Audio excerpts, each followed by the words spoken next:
Bobby Simha love பண்றாரு. அது யாருன்னு தெரிஞ்சா ஷாக் ஆயிடுவீங்க. இனிது படத்து மூலமா தமிழ் சினிமாக்குள்ள என்ட்ரி கொடுத்து தேநீர் விடுதி, பர்மா படத்துல எல்லாம் நடிச்சாங்களே ஆக்ட்ரஸ் ரேஷ்மி மேனன், அவங்க கூட தான் பாபி சிம்ஹாக்கு காதலாம். எப்படி 2 பேர்த்துக்கும் தான் கான்டாக்டே இல்லையேன்னு யோசிச்சா உருமீன் படத்துல பாபி சிம்ஹாக்கு ஜோடியா ரேஷ்மி மேனன் தான் நடிச்சிருக்காங்க. அந்த ஷூட்டிங் டைம்ல தான் இவங்களுக்குள்ள ஒரு அண்டர்ஸ்டாண்டிங் வந்திருக்கு. அது கொஞ்ச நாள்ல காதலா மாறிடுச்சு. இவங்க விஷயம் பேரண்ட்ஸ்க்கு தெரிய வரும்போது ரேஷ்மி வீட்ல ஸ்ட்ரிக்டா நோ சொல்லிட்டாங்க. அதுக்கப்புறமும் இவங்களோட லவ்ல இவங்க ஸ்ட்ராங்கா இருந்தங்காட்டி வேற வழியே இல்லாம கூடிய சீக்கிரம் இவங்க கல்யாணத்தை திருப்பதியில நடத்தலான்னு இருக்காங்க. அடுத்த மாசம் இவங்களோட என்கேஜ்மெண்ட் கூட பிளான் பண்ணிட்டாங்க. எப்படியும் நவம்பர்ல கல்யாணம் பண்ண போறதுனால ரேஷ்மி எந்த புது படங்கள்லயும் கமிட் ஆகல.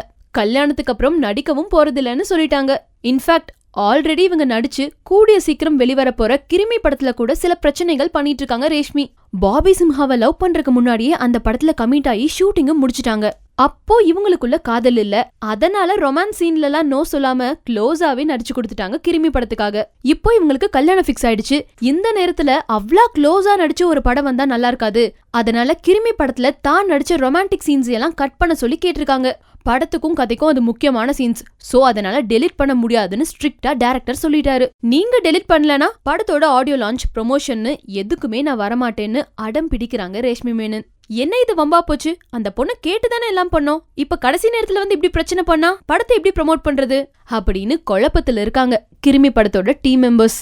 ஸோ என்னுடைய கேரக்டர்ஸ் டிமாண்ட் பண்ணும்போது அது பண்ணுறேன். ஸோ இதில் பெரிய ஃபால்ட் இருக்குன்னா நான் சொல்கிறேன், நான் ரியல் லைஃப்பில் நம்ம நான் ஸ்மோக்கர். ஸோ நீங்கள் யாராவது என்னோட இன்ஸ்பிரேஷனாக எடுத்துக்கணும் அப்படின்னா நான் ரியல் லைஃப்பில் நான் யாரோ அதை இன்ஸ்பிரேஷனாக எடுத்துக்கோங்க.